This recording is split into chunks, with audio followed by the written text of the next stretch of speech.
오늘 국어 공부 34쪽 준비해 주세요. 2학기 국어가입니다. 3학년 2학기 국어가 제1단원 작품을 보고 느낌을 나누어요. 자, 교과서 34쪽에 사파를 보세요. 인물에게 어떤 일이 일어난 걸까요? 표정을 잘 봅시다. 뭔가 궁금해하는 표정. 여기는 슬픈 것 같기도 하고 고마워하는 표정 같기도 해요. 여긴 기쁜 일이 일어난 것 같아요. 여기는 뭐지? 하면서 상황을 파악하고자 하는 그런 표정.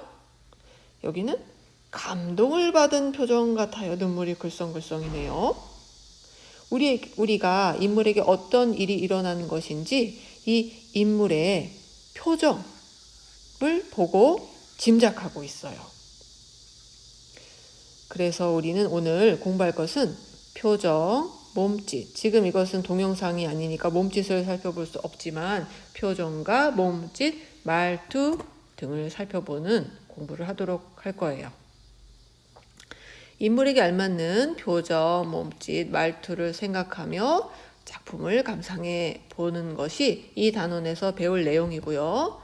오늘 차시에서는 표정, 몸짓, 말투에 주의하며 말하면 좋은 점을 배울 거예요. 표정, 몸짓, 말투가 매우 중요해요. 그래서 왜 중요한지 그리고 이것을 주의하며 말하면 어떤 점이 좋은지 알아보도록 하겠어요.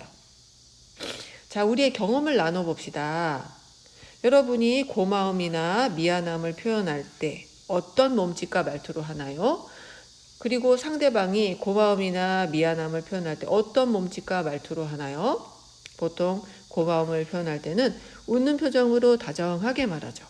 그리고 미안함을 표정할 때는 작은 목소리로 더듬거리며 고개를 숙이고 말하는 경우가 많지요. 만약 이 반대가 된다면 어떨까요? 고마운 건지 미안한 건지 그 본심을 우리가 알 수 없어서 매우 당황할 거예요. 자, 그럼 교과서 36쪽에 보세요. 가와 라의 상황이 있어요. 먼저 가의 상황을 보겠어요. 먼저 이 남학생이 문을 열고 들어갔는데 뒤따라오는 여학생이 있으니까 지금 문을 잡고 기다려주고 있어요. 자, 이것이 기본적 예의죠. 문을 그냥 탁 놓아버리면 문이 탁 닫히면서 뒤에 있는 사람에게 놀라고 뒤에 있는 사람이 문을 또 잡아야 되죠. 그래서 뒤에 오는 사람을 위해서 우리가 문을 보통 잡아줍니다. 이럴 때 뒤에 오는 학생은 어떻게 자기의 마음을 표현할까요? 고마워, 문을 잡아줘서 고마워 하면서 웃는 표정이 당연히 나오겠죠. 자, 손을 들고 얘기할 수도 있고 미소를 지으며 그리고 상냥한 말투로 고마워 할 거예요. 자, 두 번째 상황 볼까요? 이 아이가 무릎을 다쳤는데 의사 선생님이 방금 치료해 주셨어요. 그랬더니 아이가 고맙습니다 하고 웃는 표정으로 얘기하고 고개도 까딱하네요. 이런 경우 당신은 의사고 나는 환자니까 당신이 치료해 주는 건 당연하다. 그러니 하나도 안 고맙다 하면서 고마움을 전혀 표시하지 않는다면 세상이 얼마나 삭막하고 재미없어질까요? 자, 우린 이렇게 고마움을 표시하죠. 자, 다상황을 볼까요? 여자아이가 지나가다가 그만 우유를 친구 책 위에다 쏟았어요. 정말 미안하죠? 매우 당황했어요.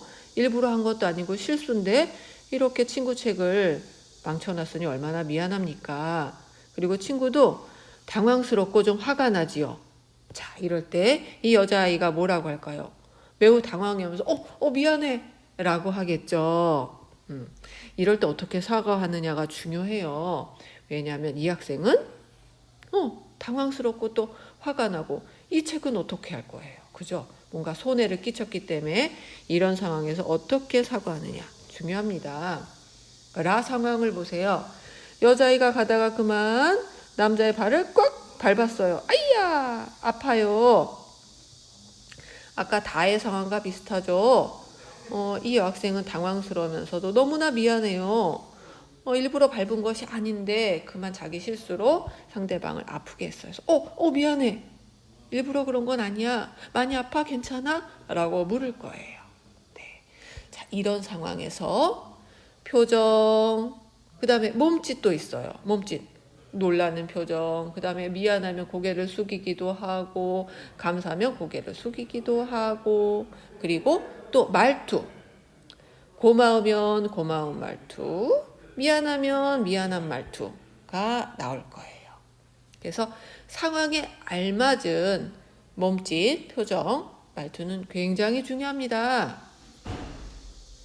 자, 교과서 37쪽에 이 아이가 그만 지나가다가 친구 필통을 떨어뜨렸어요.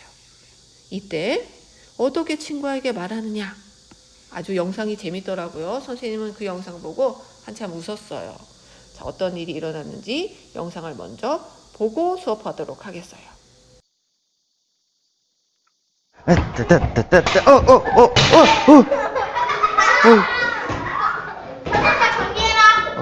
화장실 가려던 용수가 수진이 책상 위에 있던 필통을 떨어뜨리고 말았어요.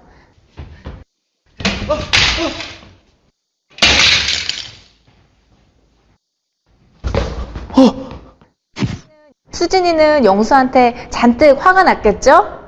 이때 영수가 수진이한테 어떻게 말해야 둘이 다시 화해할 수 있을까요? 정말 미안하다. 내가 덤벙거려서 필통을 떨어뜨렸어. 정말 미안하다. 내가 덤벙대서 필통을 떨어뜨렸네. 네, 영상을 잘 보았죠.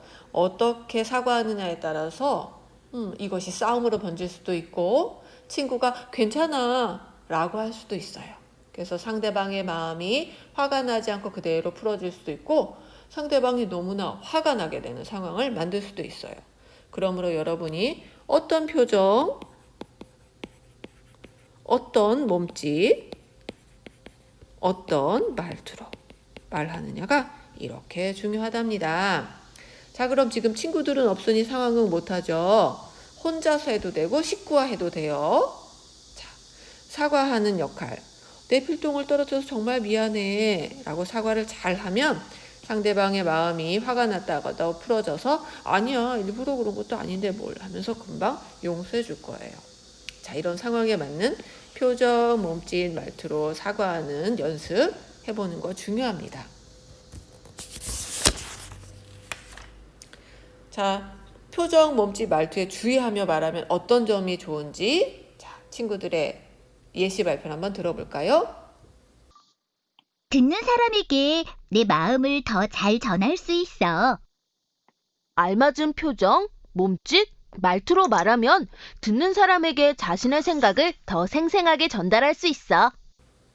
네, 들어보았죠. 여러분도 평소의 자신의 표정, 몸짓, 말투가 어떠한지 확인해 보겠어요. 사과할 때는 미안한 표정을 지으며 말하나요? 이거 중요합니다. 그냥 너무 무덤덤하게 미안해. 그러면 상대방이 화날 수 있고요. 웃으며 말하면 더 화날 수 있어요. 미안한 표정 지어줘야 돼요. 어른께 감사 인사할 때는 공손하게 고개를 숙여요. 감사합니다. 그러면 감사한 건지 버릇이 없는 건지 구분하기 어렵겠죠. 부탁할 때는 부드러운 말투로 해야 돼요. 부탁할 때 부드럽지 않고 뭔가 딱딱한 말투로 한다면 상대방이 부탁을 들어주기 싫겠죠. 그래서 이런 알맞은 표정, 몸짓, 말투는 매우 중요합니다. 자, 그럼 연습 문제를 한번 풀어보고 오늘 공부 마치도록 하세요. 오늘 수업 여러분 잘 했습니다. 문제 1번. 듣는 사람에게 자신의 마음을 더 생생하게 전달하기 위해서는 마음에 어울리는 무엇, 몸짓, 말투로 말해야 한다. 무엇일까요? 네, 표정, 몸짓, 말투로 말해야 한다. 문제 2번. 그림과 같은 상황에서 남자아이가 여자에게 알맞은 말투로 말한 것은 어느 것일까요? 내가 멋지게 그린 그림을 망쳐서 미안해 라는 대사입니다. 내가 멋지게 그린 그림을 망쳐서 미안해. 니은, 내가 멋지게 그린 그림을 망쳐서 미안해. 디귿, 내가 멋지게 그린 그림을 망쳐서 미안해. 정답은 무엇일까요? 네, 디귿입니다. 문제 3번. 다음과 같은 상황에서 빙빙이에게 해줄 수 있는 말로 알맞지 않은 것을 고르는 것입니다. 상을 받은 친구를 축하하는 상황입니다. 알맞지 않은 것을 찾아보세요. 수빈아, 로봇 만들기 대회에서 상 받은 거 정말 축하해. 엥? 자, 알맞지 않은 것은 무엇인가요? 네. 두 손을 모으고 고개를 숙여야 해. 그렇지 않죠? 지금 축하하는 상황이니까 밝은 목소리로 기쁜 표정을 지어서 그 축하하는 마음을 잘 전달해야 하겠습니다.